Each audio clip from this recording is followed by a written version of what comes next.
Hola a todos. Hoy vamos a hablar acerca de la controversia sobre el origen de la Diablada. Como podrán ver en YouTube, muchos aficionados han colgado vídeos tratando de demostrar la autenticidad de esta danza en distintas regiones. Oruro, Bolivia; Puno, Perú; Tirana, Chile.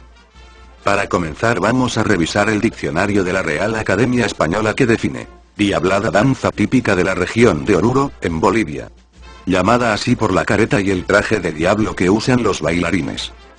Por su parte, la Organización de las Naciones Unidas para la Educación, la Ciencia y la Cultura, UNESCO, al nombrar al Carnaval de Oruro como Patrimonio Oral e Intangible de la Humanidad en el 2001, dice: Oruro, situado a una altitud de 3.700 metros en las montañas del oeste de Bolivia, era un importante centro de ceremonias precolombino antes de convertirse en un importante centro minero en los siglos XIX y XX. La ciudad fue refundada por los españoles en 1606 y siguió siendo un lugar sagrado para el pueblo uru, al que venían desde muy lejos para cumplir con los ritos, especialmente la gran fiesta de Ito. Los españoles prohibieron esas ceremonias en el siglo XVII, pero estas continúan bajo la fachada de la liturgia cristiana. Los dioses andinos se ocultaban tras los íconos cristianos, convirtiéndose así en santos. La fiesta de Ito fue transformada en ritual cristiano. La Candelaria, y la tradicional Lama Lama o Diablada se convirtió en el baile principal de Oruro. Todos los años, durante 6 días, ese carnaval da lugar al despliegue de toda una gama de artes populares en forma de máscaras, tejidos y bordados. El principal acontecimiento es la procesión, entrada, durante la cual los bailarines recorren durante 20 horas, sin interrupción, los 4 kilómetros de la procesión. Más de 28.000 bailarines y 10.000 músicos repartidos en unos 50 grupos participan en el desfile, que ha sabido conservar las características tomadas a los misterios medievales. En Perú. Tomado de la página web CIDEMP, Centro de Investigación y Desarrollo de la Música Peruana, dice: en el periódico puneño el renombrado Roberto Valencia Melgar, pintor y músico puneño, maestro, en el año 1968 había publicado en Los Andes, Puno, el martes, 20 de febrero lo siguiente: Puno, capital folclórica del Perú. Y dice en sus escritos: hoy se ha dado paso a la cursilería de presentar costosas danzas importadas de la vecina República de Bolivia, que con la estridencia de sus trompetas contratadas han apagado el dulce y armonioso sonido de las pusas, que, con el retumbar de sus bajos en tuba, han borrado los melódicos lamentos de quenas y pinquillos. El millonario atuendo de diablos y caporales de Oruro ha opacado el original y vistoso traje fiestero, transformando a nuestra querida ciudad de Puno, a la voceada capital folclórica del Perú, en un consulado, o agencia de folclore boliviano, en cuanto a danza y música se refiere. Hace 3 años, en la fiesta del 2 de febrero, no existía ni una sola Diablada de Oruro, Bolivia. En la actualidad existen más de 2 que se dan el lujo de actuar con bandas de música del lugar de origen. Dicha danza no tiene mayor atractivo que su atuendo. Por lo demás, es un baile monótono en su movimiento, cuyo desplazamiento escénico es desequilibrado. En donde el grupo femenino está por demás y el complemento de la banda que trata de hacer espectáculo le imprime un aspecto enteramente circense. Tenemos danzas hermosas en nuestro ubérrimo folclore que pueden ser ajustadas a los ritos tradicionales de las fiestas religiosas. Sin embargo, se desairan y desplazan por danzas foráneas. Es que a los representativos de las instituciones que auspician, conforman y capitalizan estos menesteres les falta emoción, te rigen ahí, lo que es más, desconocen nuestro bagaje cultural. Lo cierto es que Puno, el legendario, el tradicional, necesita urgentemente vitalizar sus íntimas estructuras espirituales en un sentido profundamente nacionalista.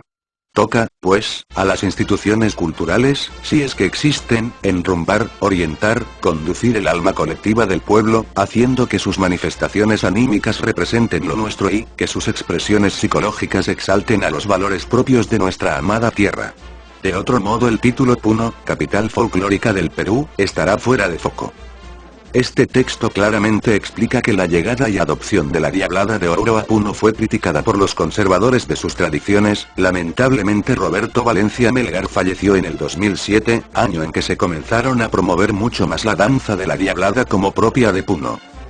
En la actualidad, el peruano Luis Urbiola Montesinos en Los Andes, Puno, dice: en las primeras décadas del siglo XX, durante las festividades de la Virgen de la Candelaria, Puno fue visitado por conjuntos bolivianos que danzaban la Diablada.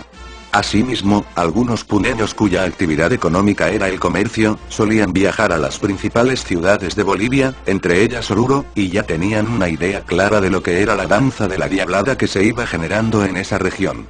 Otros hechos y condiciones sociológicas muy importantes, que no debemos olvidar, son la irradiación económica y social de Bolivia sobre Puno y la conexión lacustre, que era una vía fluida, entre Perú y Bolivia a través del puerto de Puno. Por esa vía llegaban incluso trajes y vestimenta de las danzas bolivianas. Lamentablemente no existen referencias escritas de dichos viajes y visitas. Pero la versión nos fue entregada por la transmisión oral de nuestros abuelos. Por entonces, las figuras más notables de esta danza fueron adoptadas por los puneños, a través de los conjuntos de sicumorenos, principalmente de Mañazo. Pero aún no existían conjuntos de la Diablada en la ciudad lacustre. A mediados de 1964 visitó Puno la famosa Diablada de Oruro en la que bailó la afamada artista orureña Zulma Yugar y en una demostración coreográfica, realizada en el estadio Enrique Torres Belón, se dio a conocer la estructura y dinámica propia de dicha danza, la misma que fue casi inmediatamente recreada por los primeros conjuntos de la Diablada de Puno en las festividades de la Virgen de la Candelaria que siguieron meses después de dicha visita. Ahora esta danza se practica en varias localidades de esta vasta región. En Chile. Por su parte, En Memoria Chilena, que es un portal de contenidos culturales que ofrece investigaciones y documentos relativos a los temas claves que conforman la identidad de Chile, accesibles a través de las áreas de historia, literatura, ciencias sociales, música y artes visuales, dicen: la Diablada en Chile proviene de la Diablada boliviana, baile grupal realizado en honor de la Virgen del Socavón, en el Carnaval de Oruro. Esta manifestación llegó a Chile en 1956, cuando fue invitada a la fiesta de Nuestra Señora del Carmen de la Tirana, la Diablada Ferroviaria, de Oruro. Ello dio impulso a la creación de la primera Diablada de los Siervos de María, conocida también como la Diablada del Goyo debido al nombre de su fundador, Gregorio Órdenes. Con sede en Iquique, esta primera Diablada generó numerosas cofradías desde la región a la metropolitana.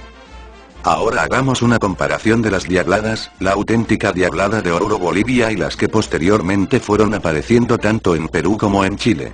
Veamos cómo ha sido su evolución en cuanto a trajes festivos. En la foto podemos ver máscaras de supuesta Diablada de la Fiesta de la Candelaria, de 2007, vemos que el presupuesto y la creatividad de los peruanos han hecho que una danza tan reconocida mundialmente sea una simple imitación, usando caretas de goma de personajes de ciencia ficción. También podemos ver los bricolajes en los cuernos de esta máscara de papel crepé. En el concurso de Miss Universo se han presentado representantes de estos tres países en disputa luciendo el traje típico de la Diablada, pero observemos quién ha mostrado el verdadero atuendo.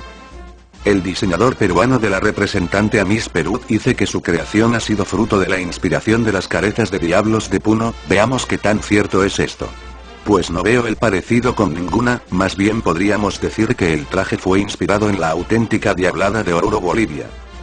Para terminar, danza de diablos hay en toda Latinoamérica, a saber: en Colombia la danza de los diablos, en Venezuela la danza de los diablos de Yaré, en Perú el son de los diablos, en Argentina danza de los diablos, en Guatemala la danza de los diablos, en Panamá la danza de los diablos espejos, en México la danza de los diablos de Santiago Juxtlahuaca, Oaxaca. Pero ninguna de estas expresiones son iguales entre sí, cada una tiene su identidad y significado. En Oruro se le dio el nombre propio de Diablada. Nació, creció y evolucionó completamente en Oruro, tanto su vestimenta como personajes, música y danza son propios del arraigo de la cultura uru en la región de Oruro por parte de sus habitantes hasta el día de hoy. Es parte del vivir cotidiano de todo orureño. El diablo vive en la mina, están en la ciudad los rastros de la mitología urú de la leyenda de las plagas. En Oruro se hallan los primeros acordes de música de Diablada que datan de 1862, también las máscaras más antiguas que han sido rescatadas y trajes de la misma época. Ya no hay duda que la danza de la Diablada es y será siempre orureña, 100% boliviana.